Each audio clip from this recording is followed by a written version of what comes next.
Very interesting knowledge sharing contents. The correlation of neuroanatomy and acupuncture. From the perspective of neuroscience, we may regard acupoints as both signal receptors and effector apparatus. So we need to find out, is there any special structure at acupuncture points compared to the non-acupuncture points? Is there any tissue cell response at the special acupuncture points? What are the components which are stimulated after the needling process? What structure mediates the afferent and different signals of the acupuncture to induce the desired biological effect? There are many questions like this, where by this long study of different evidence-based data which we compiled from various sources from many months, will share in this audio series. In a pioneer studies which was partially published somewhere in China in Chinese about a year 1959 and 1973 in the Department of Anatomy, Shanghai First Medical College, 1973. So in this study, they observed carefully about acupuncture points of 8 adult cadavers and 49 dissociated upper limbs and 24 lower limbs. They used nano anatomical approach to find out what is happening with this. To retain the cadaver intact and under similar conditions to that of living, they used a combination of liquids like an antiseptic fixation liquid which composed of formalin 10%, carbolic acid 5%, 95% alcohol, glycerin around 10% and water base. So in this, a renowned TCM expert or acupuncturist Dr. Ding Li was called upon to do this particular experiment. So they have chosen a common acupuncture needles. All the acupuncture needles which are commonly used based on the traditional Chinese medicine literatures, the metal milli needles were inserted into the acupuncture points and transverse dissections were subsequently performed. So the distribution of nerve around the needle about 0.5 centimeter was carefully examined.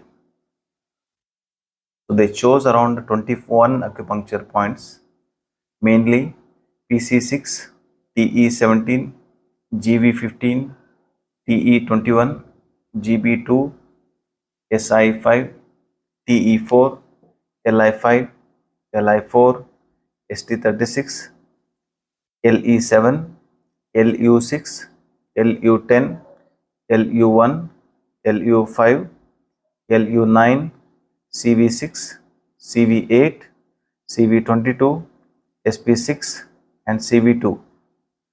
And each of these acupuncture point, the needles were used for histopathological studies.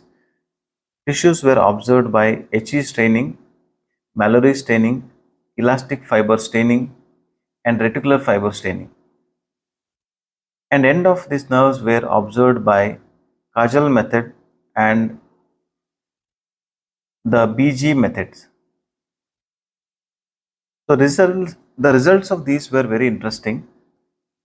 You must and should, if you are very keen for going in deep about acupuncture, you should listen further from this. If you are not so much interested, you should drop at this point.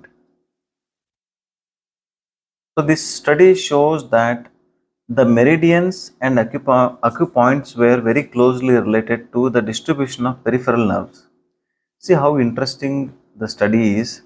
On one side, there is a traditional Chinese medical system trying to explain about acupoints, and on other side, neurophysiology trying to explain about how the acupuncture works or how this traditional Chinese medical systems works. So this combined study is a better example of an integration where neuroscience and TCM science were integrated both and did a study. So unbiased study was published, and it shows that there is a clear indication that distribution of peripheral nerves, there is a relation of meridians and acupuncture points. So this one must understand that there is a lot of rift between modern medical doctors, so-called conventional medical doctors, and alternative medical practitioners, or in India we call it as Ayush doctors, Ayurveda, Yoga, Unani, Siddha, Homeopathy. So there is a lot of rift. One person's language of understanding of disease is not accepted by another person's language of understanding of disease and treatment of the disease. So there is very difficult transaction is that to connect these two people and make them give an evidence based content based on what they are studying in their own language of understanding. Let it be Chinese medical system, let it be homeopathy, or let it be any other science. So this particular study shows a clear understanding of meridians, acupoints, and peripheral nerves. Although the acupoints are also related to skin, subcutaneous tissue, blood vessels, muscles, and connective tissues. So this correlation of peripheral nerves is very interesting to see how the neurophysiological changes happens with acupuncture.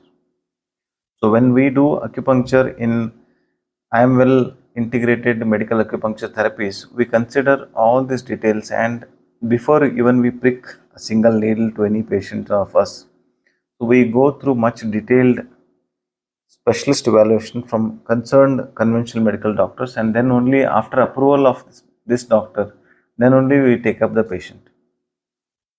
So stay tuned for further details. Now what I am trying to share with you is the location of acupoints in relation with the anatomical structure and the physiological changes happening along with that. So we got to know that there is a definite correlation of meridian points, acupoints, and peripheral nerve distributions. With this much of understanding, there was one more study conducted in 1958 where 324 acupoints of 12 meridians and conception vessels meridians were observed, and it is published in China in 1959, 1958, 1960, and 1973. So based on these 323 acupoints and its correlation of nerves, so this is very interesting, where the observation says that 99.69%, that means 323 acupoints out of 324 acupoints were examined, and they observed that there is a close relationship with nerves. See this wow factor, where even allopathy doctors, conventional medical doctors also should acknowledge and accept this research data what I am sharing. Very interesting. So amongst these 323, 304 acupoints were found in relation with superficial layer of cutaneous nerves, accounting for about 93.83% of total acupoints. And while other 170 acupoints were observed in relation to the deep nerves, accounting for about 52.50%. So it is further observed that around 149 acupoints were in relation with both superficial and deep layer of nerves, accounting for about 45.99% of total acupoints. So just one thing you notice that we find a dense nerve distribution under each acupoint. Is that the wow factor for you or not? The upcoming details what I am going to give you is the name of acupoints, the cutaneous nerves related to that particular acupoint, and the deep layer of nerves related to the acupoints. So let us see, let us study together. I hope these particular informations are useful for mainly for students of naturopathy, BNYS, and other students who are interested in studying acupuncture and practicing acupuncture. So based on your curiosity and interest, you can dive deep, or you can just study superficially, as most of people will do and practice, which will be of not much help unless you study deep and show the result for the patients who come with lots of hope for you. So let us stay tuned for upcoming details of acupoints and its relation to superficial and deep nerves.